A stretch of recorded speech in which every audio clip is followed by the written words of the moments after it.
ನಮ್ಮ ತಾಲೂಕಿನಾದ್ಯಂತ ರಸ್ತೆ ಬಗ್ಗೆ ಸಾಮಾಜಿಕ ಜಾಲತಾಣದಲ್ಲಿ JDS ನ ತುಂಬಾ ಜನ ಮಾತನಾಡಿದ್ದಾರೆ. ಇವತ್ತು ತಾಲೂಕಿನ ರಸ್ತೆಗಳು ಹೇಗಿದೆ ಅಂತಕ್ಕಂಥದ್ದನ್ನ ನೀವು ಒಂದು ಸಾರಿ ತಾಲೂಕನ್ನು ಪ್ರವಾಸ ಮಾಡಿ ಬನ್ನಿ, ನಿಮಗೆ ಅಲ್ಲೇ ಉತ್ತರ ಸಿಗುತ್ತೆ ಅಂತಕ್ಕಂಥದ್ದನ್ನ ಖಡಕ್ಕಾಗಿ ಹೇಳಲಿಕ್ಕೆ ಬಯಸ್ತೇನೆ. ಇವತ್ತು ಅನಿಲ್ ಚಿಕ್ಕಮಾದು ಕುಟುಂಬ ಏನಿದೆ, ಅವರು ಈ ತಾಲೂಕಿಗೆ ಬಂದು ಸರಿಸುಮಾರು 2,000 ಕೋಟಿ ಅನುದಾನವನ್ನು ತಂದು ಈ ತಾಲೂಕಿನ ಸಮಗ್ರ ಅಭಿವೃದ್ಧಿಗೆ ಕಟಿಬದ್ಧವಾಗಿ ನಿಂತಿದ್ದಾರೆ ಅಂತ JDS ಸಮಾವೇಶದಲ್ಲಿ ಒಂದು ಮಾತನ್ನ ಹೇಳ್ತಾರೆ. ಅವ್ರ ಬಗ್ಗೆ ಕ್ಷೇತ್ರದಲ್ಲಿ ಡ್ರಗ್ಸ್ ಬಗ್ಗೆ ಏನ್ ಮಾಡ್ತಾ ಇದೆಯಪ್ಪ ಅಂತಕ್ಕಂಥ ಮಾತನ್ನ ಹೇಳ್ತಾ ಇದ್ದಾರೆ. ಶ್ರೇಷ್ಠ ಶಾಸಕರಾದಂತ ಚಿಕ್ಕಮಾದು ಸಾಹೇಬರು ಕೇವಲ 12 ದಿನದಲ್ಲಿ ಕ್ಷೇತ್ರಕ್ಕೆ ಬಂದು 12,000 ಮತಗಳನ್ನು ಅಂತರದಿಂದ ಜಯಬೇರಿಯನ್ನು ಬಾರಿಸಿ ನಿಮ್ಮ ವಿರುದ್ಧನೇ 36,000 ಮತಗಳ ಅಂತರದಿಂದ ಜಯಬೇರಿಯನ್ನು ಬಾರಿಸ್ತಾರೆ. ಪ್ರತಿ ಎಲೆಕ್ಷನ್ ಅಲ್ಲೂ ಕೂಡ 10,000 ಮತಗಳು ಇನ್ಕ್ರೀಸ್ ಆಗಿದೆ ಹೊರತು ಡಿಕ್ರೀಸ್ ಆಗಿಲ್ಲ. ತುಮ್ಸೇಗೆ ಗ್ರಾಮದಲ್ಲಿ ಪೂಜ್ಯ ಮೂಗ ಅವರ ಮನೆಗೆ ಹೋದಂತ ಅನಿಲ್ ಚಿಕ್ಕಮಾದು ಸಾಹೇಬರು 25,000 ರೂಪಾಯಿಗಳನ್ನ ಕೈಗೆ ಕೊಟ್ಟು ಹೆಚ್ಚಿನ ಚಿಕಿತ್ಸೆಗೋಸ್ಕರ ಬೆಂಗಳೂರಿಗೆ ರೆಫರ್ ಮಾಡ್ತಾರೆ. ಈ ತಾಲೂಕಿನಲ್ಲಿ 10 ವರ್ಷದಿಂದ ಯಾರಿಗೂ ದುರಸ್ತಿ ಸಿಗ್ಲಿಲ್ಲ, ಸಾಗುವಳಿ ಚೀಟಿ ಸಿಗ್ಲಿಲ್ಲ. ಒಂದೊಂದು ಎಕರೆಗೆ 1 ಲಕ್ಷ ರೂಪಾಯಿ ತಾಲೂಕು ಕಚೇರಿಯಲ್ಲಿ ವಸೂಲಿ ಮಾಡ್ತಾ ಇದ್ದಾರೆ. ಅಯ್ಯಪ್ಪ ಬಂದಿದೆಯೇನಪ್ಪ, ಸಭೆ ಮಾಡ ಅಯ್ಯಪ್ಪ. ಅಯ್ಯಪ್ಪ ಬಂದು ಪಡ್ಕೊಂಡೆ ಅಯ್ಯಪ್ಪನೇ 2 ಲಕ್ಷ ಕೊಟ್ಟಿದ್ದಾರಂತೆ ತಾಲೂಕು ಆಫೀಸಲ್ಲಿ 1 ಎಕರೆಗೆ. ಇದು ನಮ್ಮ ಕಾಂಗ್ರೆಸ್ ಸರ್ಕಾರ ಕೊಡ್ತಾ ಇರೋಂತ ಒಂದು ಜನಪ್ರಿಯವಾಗಿ ಕೆಲಸ. ತಾಲೂಕಿನಲ್ಲಿ ಅಭಿವೃದ್ಧಿ ಪರ್ವವನ್ನೇ ಮಾಡಿರ್ತಕ್ಕಂಥ ಅನಿಲ್ ಚಿಕ್ಕಮಾದು ಸಾಹೇಬರು ರೈತ ಬಾಂಧವರ, ಪೂಜ್ಯ ರೈತ ಬಾಂಧವರ ಸಾಗೋಳಿ ಚೀಟಿಗಳನ್ನ ಮನೆಗೆ ತಲುಪಿಸಿ ಅವರಿಗೆ ಸ್ವೀಟ್ ಬಾಕ್ಸ್ ಅನ್ನ ಕೊಟ್ಟು ಸಿಹಿಯನ್ನ ತಿನ್ನಿಸಿ ಕ್ಷೇತ್ರದ ಪೂಜ್ಯ ರೈತ ಬಾಂಧವರು ನೀವು ಚೆನ್ನಾಗಿದ್ರೆ ಇಡೀ ಕ್ಷೇತ್ರ ಚೆನ್ನಾಗಿರುತ್ತೆ ಅಂತಕ್ಕಂಥ ಮಾತನ್ನ ಹೇಳಿದಂತ ಕ್ಷೇತ್ರದ ಮನೆ ಮಗ ಅನಿಲ್ ಚಿಕ್ಕಮಾದುರವರು ಖಂಡಿತವಾಗ್ಲೂ ಇಲ್ಲ ಅಂತಕ್ಕಂಥ ಮಾತನ್ನ ಹೇಳ್ತೀನಿ. ಈ ತಾಲೂಕಿನ ನೌಕರ ಬಂಧುಗಳು ನ್ಯಾಯಯುತ ಮಾರ್ಗದಲ್ಲಿ ಕೆಲಸ ಕಾರ್ಯಗಳನ್ನು ಮಾಡ್ತಾ ಇದ್ದಾರೆ ಅಂತಕ್ಕಂಥದ್ದನ್ನ ಹೇಳಲಿಕ್ಕೆ ನಾನು ಬಯಸ್ತೇನೆ. ಈ ಮಾತು ಆಧಾರರಹಿತವಾಗಿದೆ. ನಿಮ್ಮ ಸುಳ್ಳು ಹೇಳಿಕೆಗಳನ್ನ ತತ್ಕ್ಷಣ ನಿಲ್ಲಿಸಬೇಕು ಅಂತಕ್ಕಂಥದ್ದನ್ನು ಕೂಡ ನಾನು ಹೇಳ್ತೇನೆ. ತಾಲೂಕಲ್ಲಿ ಡ್ರಗ್ಸ್ ಅವಳಿ ಜಾಸ್ತಿ ಆಗಿದೆ ಅಂತ. ಡ್ರಗ್ಸ್ ಎಲ್ಲಿಂದ ಬಂತಮ್ಮ? ತಾಲೂಕಿಗೆ ಡ್ರಗ್ಸ್ ಎಲ್ಲಿಂದ ಬಂತು? ಶಾಸಕರು ಪ್ರೆಸ್ ಮೀಟ್ ಅಲ್ಲಿ ಹೇಳ್ತಾರೆ ಅಂದ್ರೆ ನಾವು ಅರ್ಥ ಮಾಡ್ಕೋಬೇಕು.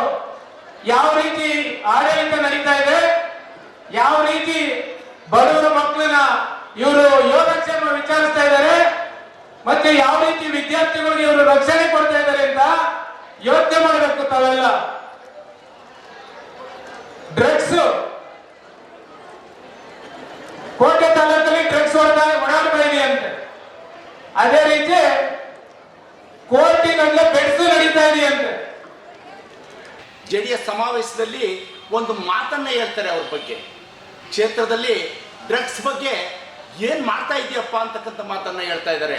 ಕ್ಷೇತ್ರದಲ್ಲಿ ಯುವ ಜನತೆ ಏನಿದೆ, ಗೌರವಾನ್ವಿತ ಯುವ ಜನತೆ ಏನಿದೆ, ಯಾವುದೇ ಕಾರಣಕ್ಕೂ ಕೂಡ ಡ್ರಗ್ಸ್ಗೆ ಅಡಿಕ್ಟ್ ಆಗಿಲ್ಲ. ಅವ್ರು ಹೇಳಿರ್ತಕ್ಕಂಥದ್ದು ಏನು ಅಂದ್ರೆ, ಹೊರಭಾಗದಿಂದ ಏನಾದರೂ ಡ್ರಗ್ಸು ಕೋಟೆ ತಾಲೂಕು ಎಂಟರ್ ಆದ್ರೆ ಅಧಿಕಾರಿ ವರ್ಗಕ್ಕೆ ಸೂಕ್ತ ಕ್ರಮವನ್ನು ಕೈಗೊಳ್ಳಬೇಕಾಗುತ್ತೆ ಅಂತಕ್ಕಂಥ ಮಾತನ್ನ ಹೇಳಿದರೆ ಹೊರತು ಬೇರೆ ಯಾವುದೇ ಉದ್ದೇಶ ಇಲ್ಲ. ಇವರ ಹೇಳಿಕೆಗಳೆಲ್ಲ ಕೂಡ ಆಧಾರ ರಹಿತ ಅಂತಕ್ಕಂಥ ಮಾತನ್ನ ನಾನು ಹೇಳಲಿಕ್ಕೆ ಇಷ್ಟಪಡ್ತೇನೆ. ಜೊತೆಗೆ ಅವರು ಒಂದು ಮಾತನ್ನ ಹೇಳ್ತಾರೆ JDS ಸಮಾವೇಶದಲ್ಲಿ, ಏನ್ ಕುಟುಂಬ ರಾಜಕೀಯವನ್ನ ಮಾಡ್ತಾ ಇದ್ದೀರಾ ಅಂತಕ್ಕಂಥ ಮಾತನ್ನ ಹೇಳಿದ್ದಾರೆ.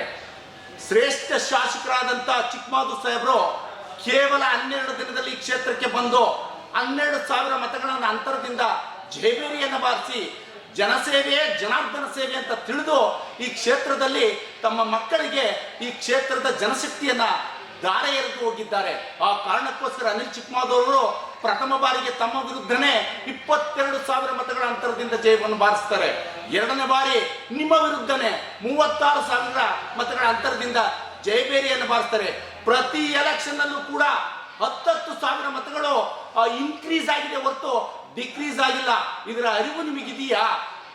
MP ಎಲೆಕ್ಷನ್ ಅಲ್ಲಿ ಟೋಟಲ್ 86,000 ಮತಗಳನ್ನು ತೆಗೆದುಕೊಂಡಂತ ಅನಿಲ್ ಚಿಕ್ಕಮಾದು ಸಾಹೇಬರು MP ಎಲೆಕ್ಷನ್ ನಲ್ಲಿ ಕೋಟೆ ತಾಲೂಕಿಂದ 96,000 ಮತಗಳ ಅಂತರವನ್ನು ತೆಗೆದುಕೊಟ್ಟಿದ್ದಾರೆ. ಜೊತೆಗೆ ಈ ಕ್ಷೇತ್ರದಲ್ಲಿ ಮುಂಬರ್ತಕ್ಕಂಥ ಚುನಾವಣೆಯಲ್ಲಿ ತಮ್ಮ ವಿರುದ್ಧನೇ 10,000 ಮತಗಳ ಅಂತರವನ್ನು ಪಡೆದು 46,000 ಮತಗಳ ಅಂತರದಿಂದ ಜೈಬೇರಿಯನ್ನು ಬಾರಿಸ್ತಾರೆ ಅಂತಕ್ಕಂಥ ಮಾತನ್ನ ಕಾಂಗ್ರೆಸ್ ಪಕ್ಷದ ವಕ್ತಾರನಾಗಿ ಹೇಳಲಿಕ್ಕೆ ಬಯಸ್ತೇನೆ. ನೀವು ಹೇಳಿದ್ರಿ ರೆಸಾರ್ಟ್ಸ್ ಬಗ್ಗೆ ಆಗಿರ್ಬೋದು, ತಾಲೂಕಿನ ಬಗ್ಗೆ ಆಗಿರ್ಬೋದು, ಬಹಳ ನಿಷ್ಠ ಪ್ರಾಮಾಣಿಕತೆಯಿಂದ ಮತ್ತು ಜನಸೇವೆ ಜನಾರ್ದನ ಸೇವೆ ಅಂತ ತಿಳ್ಕೊಂಡು ಕ್ಷೇತ್ರಾದ್ಯಂತ ಅವರು ಕೆಲಸ ಮಾಡ್ತಾ ಇರತಕ್ಕಂಥದ್ದನ್ನ ಪೂಜ್ಯ ಮತ ಬಾಂಧವರು, ಪೂಜ್ಯ ಮಹಿಳಾ ಮತ ಬಾಂಧವರು, ಪೂಜ್ಯ ಜನತೆ, ಹಿರಿಯರು ಇವರೆಲ್ಲ ಮೆಚ್ಚಿರ್ತಕ್ಕಂಥ ಜನಪ್ರಿಯ ಶಾಸಕರು ಅನಿಲ್ ಚಿಕ್ಕಮಾದೂರವರು. ಒಂದು ಉದಾಹರಣೆಯನ್ನ ಈ ಸಂದರ್ಭದಲ್ಲಿ ಸ್ಮರಿಸಕ್ಕೆ ಇಷ್ಟಪಡ್ತೇನೆ. ತುಮ್ಸೇಗೆ ಗ್ರಾಮದಲ್ಲಿ ಪೂಜ್ಯ ಮೂಗ ಅವರ ಮನೆಗೆ ಹೋದಂತ ಅನಿಲ್ ಚಿಕ್ಕಮಾದೂರ್ ಸಾಹೇಬರು 25,000 ರೂಪಾಯಿಗಳನ್ನ ಕೈಗೆ ಕೊಟ್ಟು ಹೆಚ್ಚಿನ ಚಿಕಿತ್ಸೆಗೋಸ್ಕರ ಬೆಂಗಳೂರಿಗೆ ರೆಫರ್ ಮಾಡ್ತಾರೆ. ಇಂಥ ಸಾವಿರಾರು ಉದಾಹರಣೆಗಳಿದೆ. ಬಲಗೈಲಿ ಕೊಟ್ಟಂತ ದಾನವನ್ನ ಎಡಗೈ ಗೊತ್ತಾಗಬಾರ್ದು ಅಂತಕ್ಕಂಥದ್ದನ್ನ ತಿಳ್ಕೊಂಡು ತಮ್ಮ ಸೇವೆಯನ್ನು ಮುಂದುವರಿಸ್ತಕ್ಕಂಥ ಜನಪ್ರಿಯ ಶಾಸಕರಿಗೆ ನೀವು ಏನು ಸಾಮಾಜಿಕ ಜಾಲತಾಣದಲ್ಲಿ ಆಧಾರರಹಿತವಾದ ನಿಂದನೆಗಳನ್ನ ಮಾಡ್ತಕ್ಕಂಥದ್ದನ್ನ ತತ್ಕ್ಷಣ ತಾವು ನಿಲ್ಲಿಸಬೇಕು ಅಂತಕ್ಕಂಥ ಮಾತನ್ನ ನಾನು ಪಕ್ಷದ ವಕ್ತಾರನಾಗಿ ಹೇಳಲಿಕ್ಕೆ ಬಯಸ್ತೇನೆ. ಜೊತೆಗೆ ನಮ್ಮ ತಾಲೂಕಿನಾದ್ಯಂತ ರಸ್ತೆ ಬಗ್ಗೆ ಸಾಮಾಜಿಕ ಜಾಲತಾಣದಲ್ಲಿ JDSನ ತುಂಬಾ ಜನ ಮಾತನಾಡಿದ್ದಾರೆ. ನಿಮಗೆ ಅರಿವಿಲ್ಲ, ಹಿಂದೆ ತಾಲೂಕು ಹೇಗಿತ್ತು ಅಂತಕ್ಕಂಥದ್ದನ್ನ ಛಾಯಾಗ್ರಾಹಕರ ಸಂಘಕ್ಕೆ ಹೋಗಿ ಫೋಟೋಗಳನ್ನು ಪಡೆಯಿರಿ. ಇವತ್ತು ತಾಲೂಕಿನ ರಸ್ತೆಗಳು ಹೇಗಿದೆ ಅಂತಕ್ಕಂಥದ್ದನ್ನ ನೀವು ಒಂದು ಸಾರಿ ತಾಲೂಕನ್ನು ಪ್ರವಾಸ ಮಾಡಿ ಬನ್ನಿ, ನಿಮಗೆ ಅಲ್ಲೇ ಉತ್ತರ ಸಿಗುತ್ತೆ ಅಂತಕ್ಕಂಥದ್ದನ್ನ ಖಡಕ್ಕಾಗಿ ಹೇಳಲಿಕ್ಕೆ ಬಯಸ್ತೇನೆ.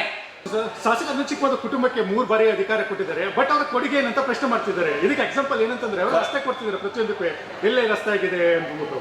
ಈಗ ಖಂಡಿತವಾಗ್ಲೂ ಇದನ್ನ ಕ್ವಶನ್ ಕೇಳ್ತಕ್ಕಂಥವ್ರು ನಿಮ್ಮ ತಾಲೂಕಿನ ಕ್ಷೇತ್ರಕ್ಕೆ ನಿಮ್ಮ ಕೊಡುಗೆ ಶೂನ್ಯದ ಕೊಡುಗೆ ಅಂತಕ್ಕಂಥ ಮಾತನ್ನ ಹೇಳ್ತೇನೆ.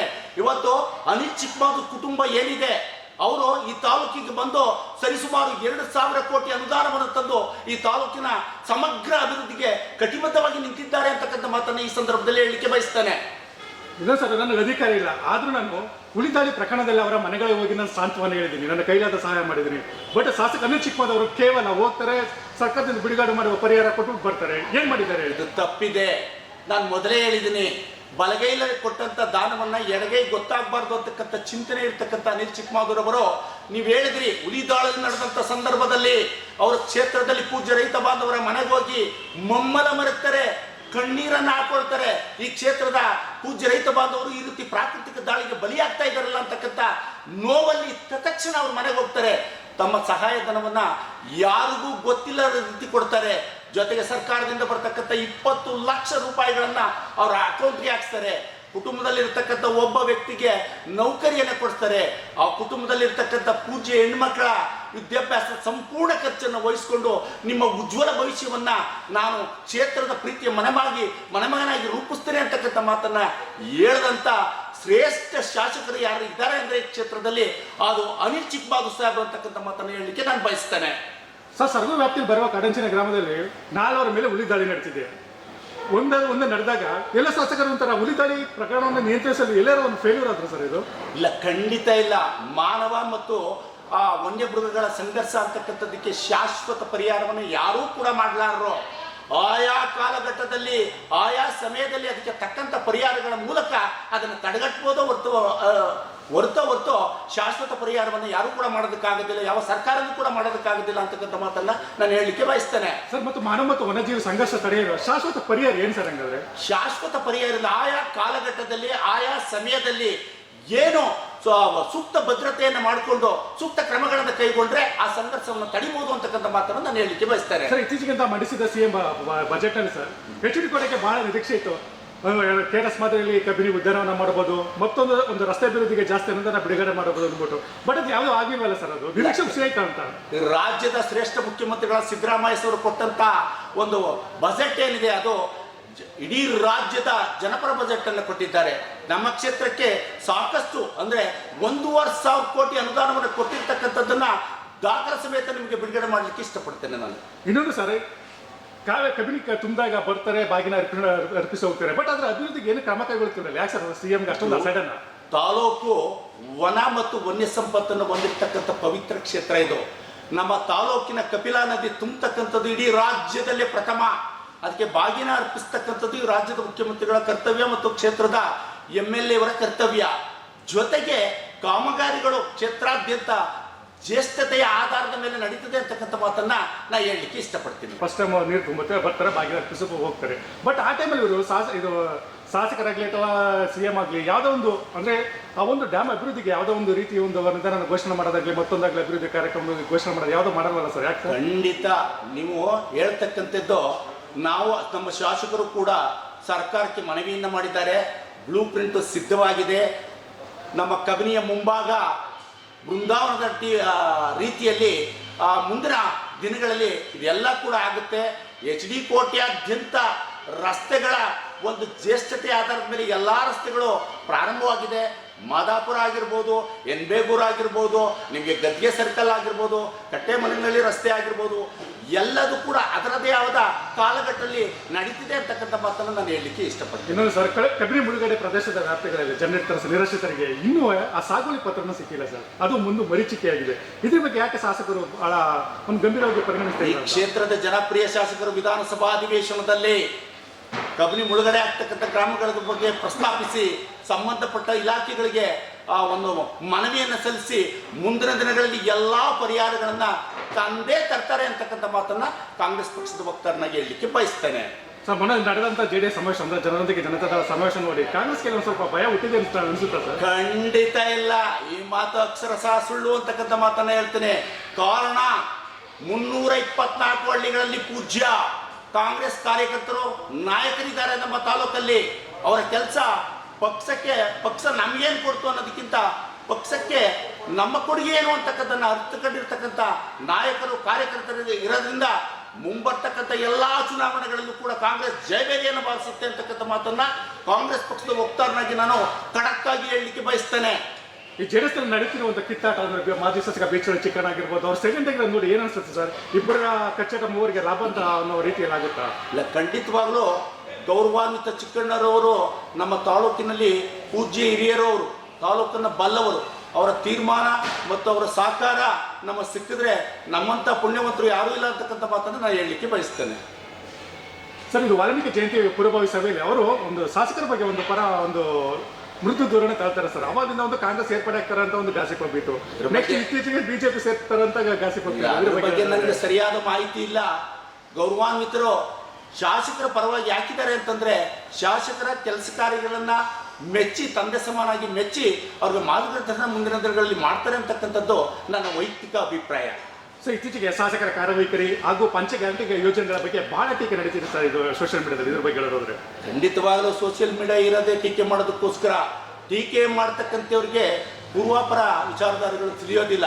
ಅವ್ರು ಏನಂದ್ರೆ ಮುಖನೇರಿಕೆ ಮಾತಾಡ್ತಕ್ಕಂಥದ್ದನ್ನು ಅರ್ಥಕೊಂಡಿದ್ದಾರೆ. ಇವ್ರಿಗೇನು ಅಂದ್ರೆ ಖಡಕ್ಕಾಗಿ ನೀವು ಸಂಬಂಧಪಟ್ಟಂತ ದಾಖಲೆ ಸಮೇತಗಳಿಗೆ ನಿಮಗೆ ಉತ್ತರವನ್ನು ನಾನು ಕೊಡ್ತೇನೆ ಅಂತಕ್ಕಂಥ ಮಾತನ್ನ ಹೇಳಲಿಕ್ಕೆ ಬಯಸ್ತೇನೆ. ದಾವಣಗೆರೆ ದಕ್ಷಿಣ ಮತ್ತು ಬಾಗಲಕೋಟೆಯಲ್ಲಿ ಸರ್ ಈಗ ಆ ಒಂದು ಅವರೇ ಅಂದ್ರೆ ಅಕಾಲಿಕ ನಿಧನರಾದ ಅವರ ಮಕ್ಕಳಿಗೆ ಟಿಕೆಟ್ ಕೊಟ್ಟಿದ್ದಾರೆ. ಈ ಮೂಲಕ ಏನಂತಾರೆ ಕಾಂಗ್ರೆಸ್ ವಂಶ ಪಾರಂಪರ ರಾಜಕಾರಣಕ್ಕೆ ಮನ ಹಾಕ್ತಿದ್ದಾರೆ. ಖಂಡಿತ ತಪ್ಪು. ಯಾರು ರಾಜಕಾರಣದಲ್ಲಿ ಸಮರ್ಥರಾಗಿದ್ದಾರೆ ಅವ್ರಿಗೆ ಟಿಕೆಟ್ ಕೊಟ್ಟಿದ್ದಾರೆ. ಗೆದ್ದು ಬರ್ತಕ್ಕಂಥದ್ದು ಬಹಳ ಮುಖ್ಯವಾಗುತ್ತೆ ಹೊರತು ಕುಟುಂಬ ರಾಜಕಾರಣ ಮುಖ್ಯ ಆಗಲ್ಲ ಅಂತಕ್ಕಂಥದ್ದನ್ನು ನಾನು ಹೇಳಲಿಕ್ಕೆ ಬಯಸ್ತೇನೆ. ಅಂದ್ರೆ ಬೇರೆಯವರು ಸಮರ್ಥರು ಯಾರು ಇಲ್ಲ ಅಂತ? ಖಂಡಿತ ಇದ್ದಾರೆ. ವಿಧಾನಸಭೆಯಲ್ಲಿ 224ರಲ್ಲಿ ಕುಟುಂಬ ರಾಜಕಾರಣ ಇಲ್ಲ.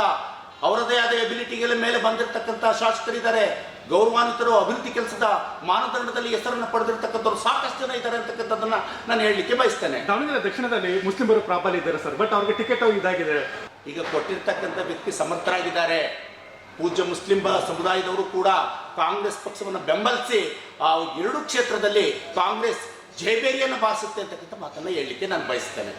ಸರ್, ಕೊನೆಗೆ ಹೇಳೋದಾದ್ರೆ ರಾಜ್ಯದ ಜನತೆಗೆ ಶಾಸಕರ ಪರವಾಗಿ ಶಾಸಕರು ಕ್ಷೇತ್ರದ ಎಲ್ಲ ಪೂಜ್ಯ ಮತಬಾಂಧವರ, ಪೂಜ್ಯ ಜನತೆ, ಹಿರಿಯರ ಕಿರಿಯರ ಅನೇಕ ಪೂಜ್ಯ ಸರ್ವ ಸಮಾಜದ ಬಂಧುಗಳನ್ನು ಭಾಳ ಪ್ರೀತಿಯಿಂದ ಕಾಣ್ತಾ ಕ್ಷೇತ್ರವನ್ನು ನನ್ನ ಕ್ಷೇತ್ರ, ನಾನು ಕ್ಷೇತ್ರದ ಮನೆಮಗ ಅಂತಕ್ಕಂಥ ರೀತಿಯಲ್ಲಿ ದುಡಿತಕ್ಕಂಥ ರೀತಿಯನ್ನು ನೋಡಿದ್ರೆ ಮುಂಬರ್ತಕ್ಕಂಥ ದಿನಗಳಲ್ಲಿ ಅವರು ಖಂಡಿತ ಜಯಬೇರಿಯನ್ನು ಬಾರಿಸ್ತಾರೆ. ಕ್ಷೇತ್ರ ಮತ್ತು ಶಾಸಕರ ಅವಿನಾಭ ಸಂಬಂಧವನ್ನು ಯಾರೂ ಕೂಡ ಏನು ಮಾಡ್ಲಿಕ್ಕಾಗಲ್ಲ ಅಂತಕ್ಕಂಥ ಒಂದು ಒಳ್ಳೆಯ ಮಾತನ್ನು ಹೇಳ್ತೀನಿ ನಾನು. ಈ ಒಂದು ಗಾಸಿಪ್ ಹಬ್ಬ ಹರಿದಾಡ್ತಿರೋ ಏನಂತಂದ್ರೆ ಕ್ಷೇತ್ರ ಬದಲಾವಣೆ ಅಂದ್ರೆ ಕ್ಷೇತ್ರದ ಮೀಸಲು ಬದಲಾವಣೆ ಆಗ್ಬೋದು ಅಂತ. ಎಲ್ಲ ಗಾಸಿಪ್ ಸುದ್ದಿಗಳು ಇವಕ್ಕೆ ಉತ್ತರ ಇಲ್ಲ. ಇಂತಹ ನೈಜ ಇಂಟ್ರೆಸ್ಟಿಂಗ್ ಹಾಗೂ ಕ್ಯೂರಿಯಾಸಿಟಿ ಸುದ್ದಿಗಳು ನಿಮಗೆ ಸಿಗಬೇಕು ಅಂದರೆ ಇಂಡಿಯಾ ಫಸ್ಟ್ ಟಿವಿ ಸಬ್ಸ್ಕ್ರೈಬ್ ಮಾಡಿ. ಒಂದು ಲೈಕ್ ಕೊಟ್ಟು ವಿಡಿಯೋ ಶೇರ್ ಮಾಡುವ ಮೂಲಕ ನಮ್ಮನ್ನು ಮತ್ತಷ್ಟು ಪ್ರೋತ್ಸಾಹಿಸಿ. ಇಂಡಿಯಾ ಫಸ್ಟ್, ನಿರ್ಭೀತಿಯಿಂದ ನಿಮಗಾಗಿ.